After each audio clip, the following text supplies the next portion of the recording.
So the next topic we're going to talk about is mechanics, which is just the rules by which everything moves.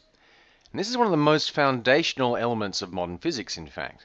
Before that, people thought that everything had its own rules. And after the laws of mechanics were discovered, people realized that everything in the entire universe seemed to follow the same rules.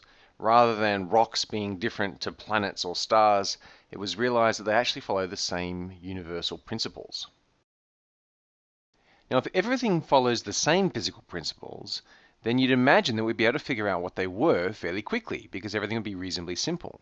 So why did it take literally thousands of years to figure out the laws of mechanics? Well, there's two main reasons. The first is that a rock and a waterfall and a feather and a fire and a star all behave extremely differently. And the main reason for that is that even though they follow the same rules, they're composed of very different things and they have very different environments, which means that when they follow those rules, they do very different things.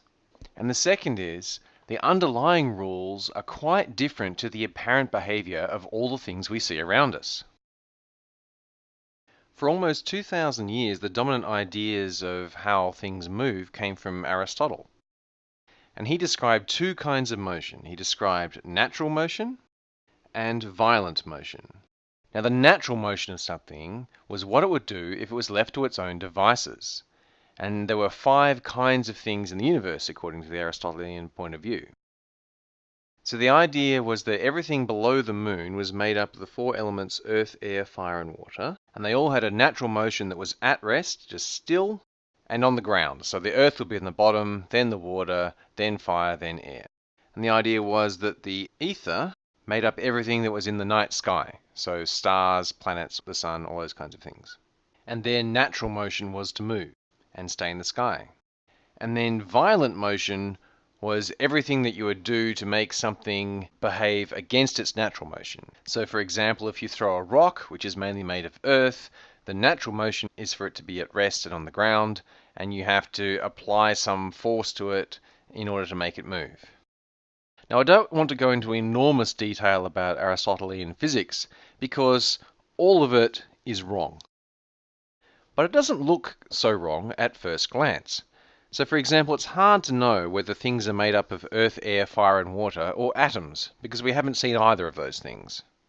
And it's hard to know whether things way up in the night sky are made of something else, because we haven't been there. And also, this idea of things having a natural motion at rest and on the ground, that's incredibly intuitive. It's intuitive because all the things I see when I look out my window are at rest and on the ground, with the possible exception of a fountain of water, and that water is dripping down because it was pumped up there. So someone imparted some violent motion to get it up there, and then pretty shortly afterwards it's at rest and down in that pool.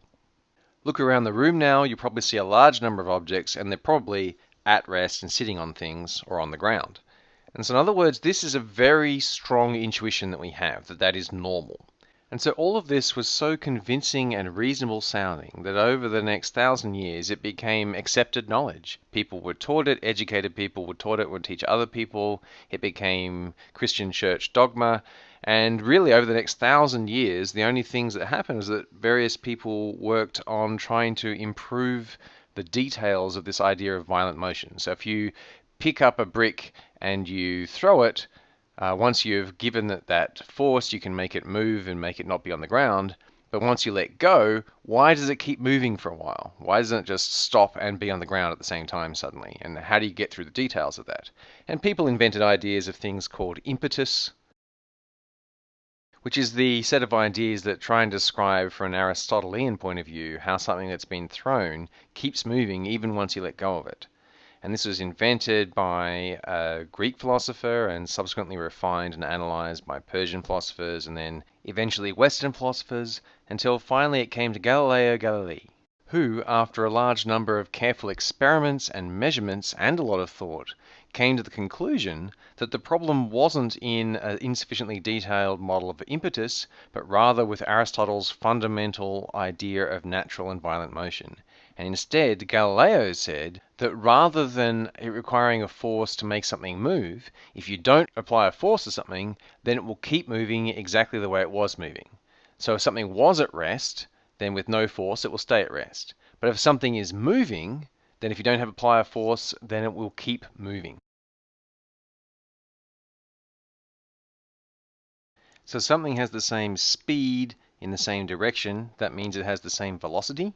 So velocity is the vector that has the speed and the direction of that speed. And so that's a nice statement of Galileo's discovery.